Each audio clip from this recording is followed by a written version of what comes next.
Despite the income gap between the rich and the poor in China, there's a reason why the government's decided to tackle this in the new plan. Wang, Yizhi reports. China's capital, a bustling skyline boasting 21st century prosperity and newfound confidence. Here at this exclusive community in Beijing's central business district, some of the city's wealthiest people lived life in the comfort zone. But 3 meters underground, it's a very different story. Walk past the high-end cars and you reach the basements, originally designed as air raid shelters. But there are people living down here, 16 of them, in one dark 20 square meter space. 34-year-old Chao Qing left his family in rural Hebei province and came to Beijing a week ago. He and his roommates work above ground in the same community as security guards and janitors. They make around 2,300 yuan, or about $400 per month. Living conditions are basic. Cooking is banned, so cold takeaways are always on the menu. And a lack of windows means a lack of fresh air and laundry that never smells fresh. It is estimated that around 1 million people are living underground in Beijing. Making it a staff dormitory bypasses the law that prohibits renting out these basements for residential purposes.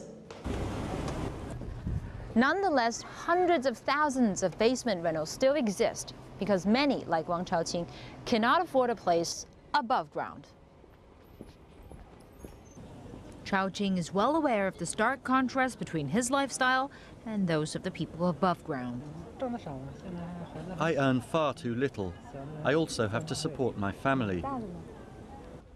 Incomes are higher in cities, but migrant workers find themselves on the lowest rung of the ladder when it comes to welfare and basic rights. 1 month ago, Chaoqing lost part of his index finger in a factory accident in Shandong. He was then let go without being paid. I miss my family. I will find a better paying job when I recover. I want my children to have a bright future. That's something everyone wants, not least the people living above ground. Yanling lives in the same building as Chaoqing, 30 floors above. The monthly rent for her 280 square meter apartment is 45,000 yuan, or about $7,000. She works for a state-owned enterprise, while her husband is an entrepreneur. Yanling says she's not oblivious to the glaring wealth gap, but she says people have very different backgrounds in education.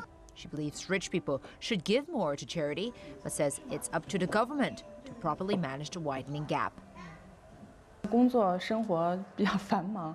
I'm always busy working and taking care of my family. I didn't notice that there were people living in basements right under this building. Now I know. My heart goes out to them and I respect them because of their hard work. Professor Wang Sibin has studied poverty and rural development for 2 decades. He says narrowing the gap is an uphill battle in China's transitional stage. New high-tech industries are replacing the old ones. Low-income workers lack appropriate skills and face the risk of unemployment. The low-income population will grow. But Professor Wang doesn't think the widening gap will cause social unrest. He says the government is doing its best to improve social insurance and income distribution.